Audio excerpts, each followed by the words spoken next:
bonjour. À l'origine, j'avais prévu de vous proposer soit un vlog sur le Team Proimo, soit sur. En fait, j'attends d'avoir un peu de développement sur le Proimo. Vous voyez, donc j'ai le maillot Team Proimo. Oui, le maillot, ouais. Qui avait été donné par mon copain Alexandre Join. Vous voyez, ouais, la Proimo. J'attends de voir si l'an prochain, la Proimo, il passe pour. Ça se monte une continentale, ou si jamais je vous fais un bilan des 10 ans. Donc, comment ça va se passer. Donc, en fait. J'ai surtout prévu de vous faire un résumé de ma course il y a 15 jours à la Michel Laurent. Le problème, c'est qu'en fait, en ce moment, j'oublie sur les courses, compte tenu de l'intensité des courses, un peu d'enregistrer. Donc, je vous préparer le résumé pour la semaine prochaine. Je vous préparerai comment c'est déjà un spécial sur le cyclocross. Là, je vous préparerai aussi. Et challenge cyclo-auvergne aussi, je vous préparerai donc ce challenge cyclo-auvergne, ceux qui ne connaissent pas. Que je relancerai. Donc là, j'ai décidé de vous lancer une vidéo simplement que je vais réaliser donc au mois de juin, au mois de mai à l'occasion donc des 10 ans de la mort de Wouter Weigland, ceux qui s'en rappellent, parce que donc tout simplement en fait lundi prochain ça devrait être les 37 ans de Wouter Weigland, donc 37 ans également à l'âge de Christian Kerser Hansen, donc vous savez qu'il a été écrasé par un chauffard dans le cadre des championnats du monde, dans le cadre donc des championnats du monde, puisque Christian Sorensen reconnaissait ces championnats du monde, donc 2021 dans le pays, justement dans le pays de Waterbergland, dans les Flandres. Voilà, c'est aussi pour rendre un hommage aussi à Christian Sorensen, qui est un coureur super intéressant, qui est un mec qui était féru de langue étrangère, qui était féru de littérature, donc un peu un mec comme moi, ou comme justement le très grand ami aussi à Waterbergland, Gerd Stegmans, qui d'ailleurs maintenant écrit des ouvrages, des polars, notamment des polars. Donc c'était un mec comme lui qui était un mec qui adorait écrire, qui adorait bouquiner, donc voilà. C'était donc voilà. Donc en fait je vous invite à regarder donc cet épisode de Cycle Auvergne, Parapet maudit pour le nom. Donc pour les 10 ans de la mort de Wouter Weigland que j'avais donc réalisé au mois de mai. Voilà. Vous verrez effectivement au niveau du son, c'est pas non plus ça s'est amélioré un peu, donc voilà. Donc bon épisode à vous et bonne fin de saison pour ceux qui finissent la saison cette semaine.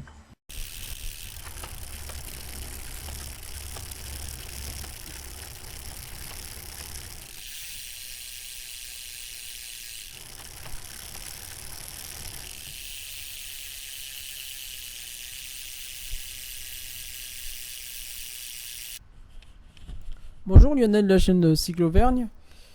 Donc pour un petit hommage donc à un drame qui s'est produit donc il y a 10 ans intitulé Wouter Weigland Parapet maudit.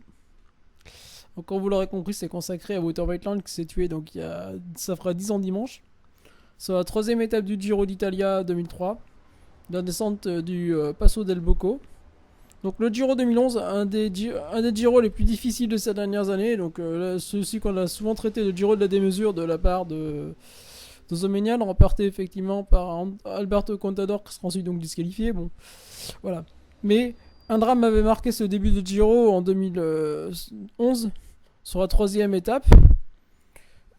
Quand dans la descente, en fait, en regardant donc derrière soi pour surveiller s'il restait des sprinters au sein du groupe pour ce qui serait annoncé un sprint du peloton, donc Wouter Weigland avait percuté le parapet avec sa pédale, alors que son coéquipier Frank Schleck l'avait évité de justesse. Donc lui justement, il percute le parapet, il est déséquilibré, il s'envole, il va taper la paroi en face, et donc il reste immobile, baignant son sang sur le bord de la route, et malgré une intervention très rapide du médecin Tredici, donc du médecin de Giovanni Tredici, rien ne pourra être fait donc pour sauver Weigland, qui donc et ensuite après suite à l'autopsie en fait est mort sur le coup.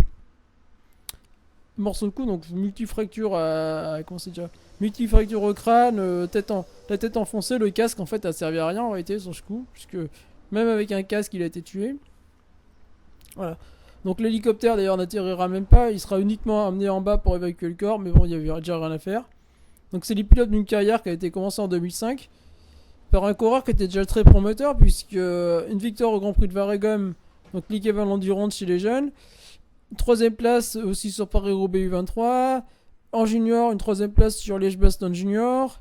Voilà, une première saison à 20 ans chez Quick Step, déjà avec une victoire au prix Alberic Schott. Ensuite, une carrière qui se poursuit avec plusieurs victoires par an, Tour de Pologne, une Eco-Tour. Derrière, comment c'est déjà Derrière, notamment son modèle Tornado Tom, donc Tom Bonnen, qui est un de ses proches amis. C'est là effectivement aussi qui constitue son groupe d'amis, notamment aussi. Et déjà, donc en 2009, donc ensuite, on se demandait pourquoi après sa victoire sur le Giro, sur la Vuelta en 2008, où il s'impose à la 18e étape après avoir servi de sprinter de secours à l'équipe, en fait ça avait été brisé.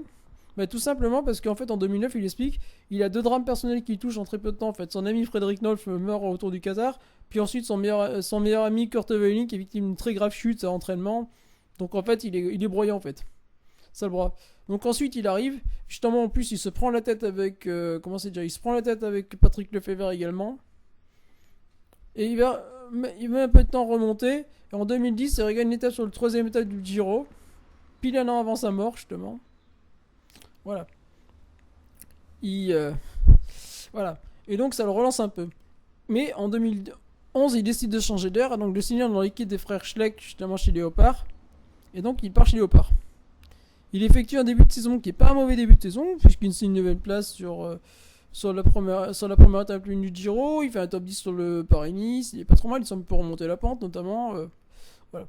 Il semble qu'effectivement, chez Léopard, il trouve un peu ce qu'il cherche. Une équipe où il sera leader. Et notamment, il sera aussi épaulé par Giacomo Nizzolo, qui est alors tout jeune à l'époque. Voilà. Donc, début du Giro, effectivement. Donc, première étape, il termine 9ème. Ce qui est déjà pas une mauvaise performance. Juste derrière son pote Tyler Farrar et Robbie McEwen, dans une étape remportée par Petaki. Voilà. Mais en fait, la vie donc en décide autrement malheureusement, puisque dès l'étape suivante, à 20 km de la ligne, à peu près 20 km de l'arrivée, il trouve la mort dans la descente du Passo del Bocco. Et donc là effectivement, j'ai décidé de vous raconter ça avec les yeux de sa sœur, effectivement, de sa grande sœur Elke, qui avant d'être l'attachée de presse de l'équipe Trek, elle était à l'époque enseignante en langue romane.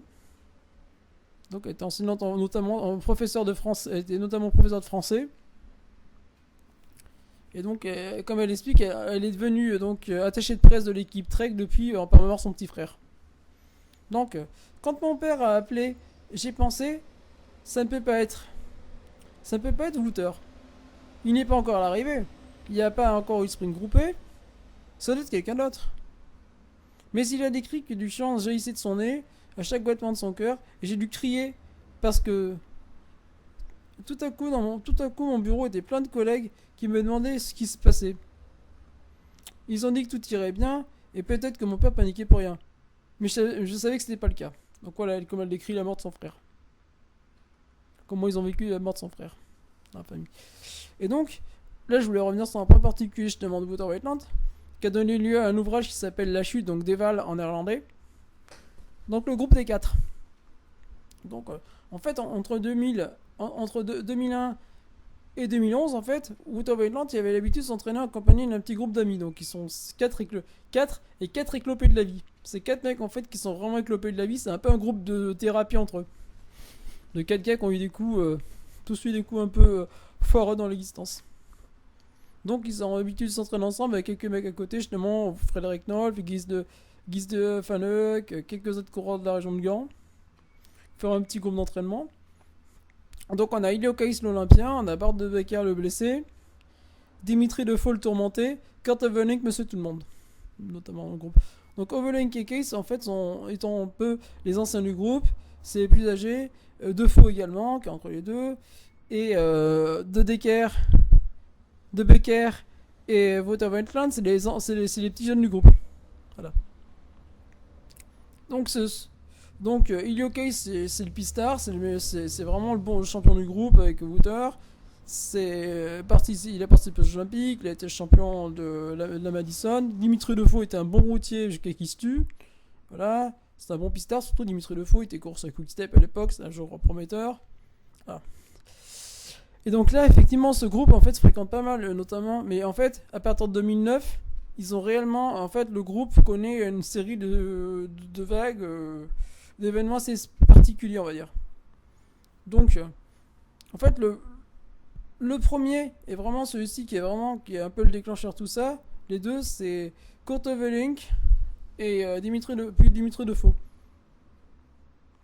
Donc moi, j'ai décidé de commencer par Dimitri Defoe. Donc Dimitri Defoe, lui, en fait, il traîne un drame intime. Il n'a jamais réussi à surmonter donc le drame qu'il a causé en 2006 au 6 jours de Gand quand il a malencontreusement tué Itzhak Galvez. Et malgré ce que la justice est disculpée, en fait, il traîne ça. Donc depuis, en fait, il est vraiment dépressif. Il est vraiment tombé dans des troubles mentaux lourds et qui s'accentue de plus en plus. Et d'autant plus que quand Kurt Övelink se baisse gravement d'ailleurs. Et ça se finit très mal pour lui parce que le 6 novembre 2009, il se pend. Il se pend et c'est vraiment. Et Wouter Weitland le vit très très mal, la mort de son copain. Donc on a ensuite, dans le groupe, donc comme je vous expliquais, on a l'élément déclencheur, on a l'élément le déclencheur, on a Kurt Övelink. Donc Kurt Övelink, en fait, effectivement, c'est monsieur tout le monde. C'est un équipier, c'est un équipier. Bon, même s'il a quand même gagné 2 fois le prix Crucial chez les jeunes, c'est pas un pro avec un talent monstrueux. C'est juste un mec en fait qui fait vraiment du psychisme sur son plaisir. D'ailleurs, ça se verra puisqu'il arrêtera l'accident de son copain avant de revenir, justement. Voilà. Mais donc, effectivement, Kurt Övelink, en fait, il est victime d'un très grave accident en 2009 puisqu'il chute à l'entraînement sur des pavés en plein sprint. En fait, son haut arrière se casse et donc il tombe tête première et donc il se fracture le crâne. Et donc, heureusement que Wouter est là parce que Wouter lui sauve la vie. Wouter lui sauve la vie, appelle les secours, le met en PLS en attendant les secours puisqu'il est incohérent, donc il attend. Et bon, ça tombe bien puisque immédiatement après il tombe dans le coma pendant 3 semaines et il s'en remettra vraiment pas totalement d'ailleurs. Sa carrière sera perturbée ensuite. Donc après on a le blessé, on a Bart de Becker, donc lui c'est le cadet du groupe avec Wouter. Donc l'actuel capitaine de route de l'équipe BNB, en fait, c'est à l'époque il était tout jeune, il avait 27 ans à l'époque, voilà, c'était encore un coureur. C'est un coureur qui était marqué par la poisse, qui était blessé. Alors, qui était blessé en fait, qui a mis longtemps à traîner à trouver sa blessure. En fait, simplement, c'est une endofibrose en fait, simplement qu'il avait, donc il traînait. Donc voilà. Depuis, ça a été résolu et c'est devenu un très bon équipier. Sachant que ça avait été quand même un gars qui avait gagné que de Belgique en 2008, donc la top compétition en 2008. Le Hetfolk cadet aussi en 2000, il était 3ème, donc c'était un bon coureur. Et c'est un bon coureur, c'est un bon capitaine de route. Donc ensuite, on a Ilokais, le papa du groupe, qui lui à ce moment-là est suspendu pour dopage, soi-disant donc pour dopage, pour des prises en fait d'un soi-disant stimulant. Donc il s'entraîne comme ça pour en l'espoir de reprendre la compétition en août 2011, qu'il fera. Voilà. Mais lui, donc c'est effectivement Ilokais, c'est le spécialiste de la piste, notamment de l'américaine. C'est un coureur qui veut passer à la route, qui donc depuis donc est passé à la route, fait partie des coureurs majeurs de la Quick Step, notamment maintenant. Voilà, du train de la Quick Step. C'est l'homme du kilomètre à la Quick Step. C'est celui-ci qui sera juste après Rémi, notamment, dans le train. Voilà. Et enfin, on a Wouter Weitland, que je vous ai présenté brièvement. Et donc, voilà. Donc, au moment de la mort, effectivement, je vais reprendre justement sur Kurt Övelink. Donc, Kurt Övelink, au moment de la mort en fait, de Wouter Weitland, en fait, effectivement, il est. Comment on appelle ça déjà il court chez Jelly Belly Dunkers, donc qui est la branche européenne de l'équipe Jelly Belly. Ensuite, il finira sa carrière chez Krelan. Dégoûté du milieu, comme il dit, effectivement, il expliquait, ses enfants lui ont demandé d'arrêter en fait. Ses gamins lui ont dit qu'ils voulaient qu'il arrête, ils voulaient voir son papa. En fait, c'est plus ses enfants et sa femme qui avaient été choqués par la mort de Wouter et de Dimitri en fait. Beaucoup plus en fait. Donc il a arrêté et depuis il a repris un métier. Donc il travaille dans une entreprise maintenant, plus ou moins d'un de ses amis maintenant, voilà. Donc il a une vie comme tout le monde, c'est le plus normal du groupe, on va dire maintenant. Ça a toujours été plus normal, c'est vraiment le plus normal. Demi effectivement, donc justement par rapport à ce groupe de 4 effectivement, donc voilà, donc Ilokais effectivement, Ilokais et Wouter Weitland, ils sont avec lui quand il tombe, il pratique les premiers scores dessus, il aidera ensuite à surmonter, notamment Ilokais, il a toujours aidé à surmonter, puisqu'ils ont aussi notamment imposé Lefebvre de le garder, même si après Lefebvre l'a viré comme Wouter. D'ailleurs il a été Kurt Övelink et Wouter en fait ils sont assez proches parce qu'ils ont été aussi virés en même temps par Lefebvre de l'équipe. Voilà. Et donc lui, il dit, chose suivante, il dit: je connaissais Wouter depuis des années, avec Ilokais, Dimitri Defoe, Bart de Becker, nous formions donc un groupe d'entraînement. Sur le chemin de l'âge, Wouter et moi, nous avons attendu Ilio, qui nous répond. qui nous rejoindrait ce jour-là à Zingham, nous avons donc pris un sprint très innocent, mais aussi impitoyable. À toute vitesse, l'arrière de mon vélo s'est cassé, ma roue s'est détachée, j'ai heurté le sol avec ma tête. Du sang coulait de mes oreilles, mais j'étais toujours conscient. Du moins, c'est ce que je pensais ainsi, m'a dit Wouter plus tard. Je parlais en charabia. Et quelques semaines plus tôt, Wouter avait été témoin d'un cas mortel sur ce même chemin de l'âge, donc il a rapidement appelé une ambulance. Il m'a mis en PLS. Et s'il n'avait pas insisté, je serais sûrement plus là. Voilà, donc en fait, il explique donc le sauvetage de son ami. Donc il est ok, effectivement, voilà, donc il est suspendu, donc il est aussi en plein désarroi. Il est vraiment en plein désarroi, oui, parce que bon, puisque en fait c'est son troisième ami qui meurt en 3 ans, en 2 ans. Frédéric Nolf. On rajoutera également Rob Guéris, ancien hockeyeur, donc membre de l'équipe Accent, mort en 2012 d'une crise cardiaque lors d'une visite au Tour de France. Donc Dimitri Defaux qui s'est suicidé, qui s'est pendu. Ensuite, voilà, qui s'est pendu suite à l'accident qu'il a provoqué avec Galvez. Voilà, donc en fait, voilà. Donc ils ont essayé de le soutenir jusqu'au bout. Et ça n'a pas réussi. Et là, en fait, ils culpabilisent. Comme Oveling qui culpabilise. Ils disent, oh, merde, on n'a pas pu sauver nos copains. Voilà. Alors, Ilokay, s'il s'en relèvera de sa manière en devenant super équipier, Oveling, pas vraiment. Oveling, il a arrêté, il en avait marre, on va dire. Donc, comme dit Ilokay, j'avais 28 ans. J'ai perdu mes 2 meilleurs amis, en fait. Vous savez, et vous ne savez pas ce qui vous arrive, et vous devez passer à autre chose. N'a-t-il pas eu une course depuis hier, lors, d'ailleurs, où tu y penses souvent? Mais dans la course, en fait, tu trouves un bouton pour éteindre tes pensées, et si tu commences à penser, tu pourrais tomber ou mourir. Et donc, à ce moment-là, vous arrêtez de courir. J'essaye de pas penser à tout ça. Je considère que ce qui s'est passé séparément comme de la malchance. Mais c'était très souvent de la malchance et en très peu de temps. Voilà ce qu'explique Ilokay. Donc effectivement, y compris chez les jeunes coureurs, en fait, ça reste présent en fait. Wouter Weitland, notamment chez Guy Schwanek, le coureur de l'équipe AG2R, donc cette année. En fait, il était à l'époque de la mort de Whiteland, il était tout jeune espoir. C'était vraiment, il avait 20 ans, donc il était tout jeune espoir. Donc je m'entraînais souvent sur les pentes ou le long de l'Escaut, où j'ai rencontré Wouter. Il a continué à se balancer, puis il a fait demi-tour pour rouler quelques moments avec moi. Voilà, il raconte donc à Sportza. Je ne connaissais pas très bien Wouter, à cause d'une grande différence d'âge, mais c'est étrange, quand quelqu'un que vous admirez abandonne la vie. Wouter était un grand talent, et c'était aussi... il savait toujours être sympathique avec tout le monde. Voilà, donc 10 ans après sa mort, effectivement, donc WW 108, il n'a donc pas du tout été oublié, en fait. Notamment par ses amis, par ses copains du peloton, ainsi, donc notamment Tyler Ferrar, quand il gagnera Redon en 2011, signera un W, et d'ailleurs, souvent sur ses grandes victoires, il signera un W en hommage à son copain. Voilà. Oveling, lui, donc il arrêtera que ça, puis il reviendra justement parce que Anne, Sophie, la femme, à Wouter lui dira de continuer, donc il continuera. Il arrêtera que 2 ans plus tard, elle arrête son équipe. Voilà, tous ces copains continueront, d'ailleurs, notamment encore à l'heure actuelle, Ilokay et Bart de Bakker qui continue, donc 10 ans après encore, en étant maintenant des capitaines de route connus dans le peloton et connus pour leurs compétences, qu'auront finalement, donc, Case, pour un pistard, a fait une belle carrière. De Bakker beaucoup moins, mais bon, De Bakker chez BNB il est connu pour être un bon équipier. Quand il faut aider, il est là. Quand il faut faire quelques sprints, il peut aller faire quelques sprints. Il peut faire des échappées. Donc il est là, il forme les jeunes, voilà. C'est une autre chose, on va dire. C'est une autre forme qu'être un grand champion. Voilà. Et donc Weitland aussi, c'est pareil, il sera joué notamment, voilà. Donc par sa petite fille. Parce qu'effectivement, quand il est mort, sa femme était enceinte. Sa petite a jamais connu son papa. Mais... donc la maman, elle a gardé le nounours que son papa lui avait offert donc peu de temps avant de partir à sa petite fille. Comme ça, sa petite fille, elle se souvient de son papa. Mais en plus, elle avait gardé l'odeur de son papa dessus. Donc voilà, donc comme ça, elle peut... voilà, c'est la seule manière qu'elle a le petit nounours qui relève son papa. Donc voilà, c'est le seul souvenir qu'elle aura de son papa.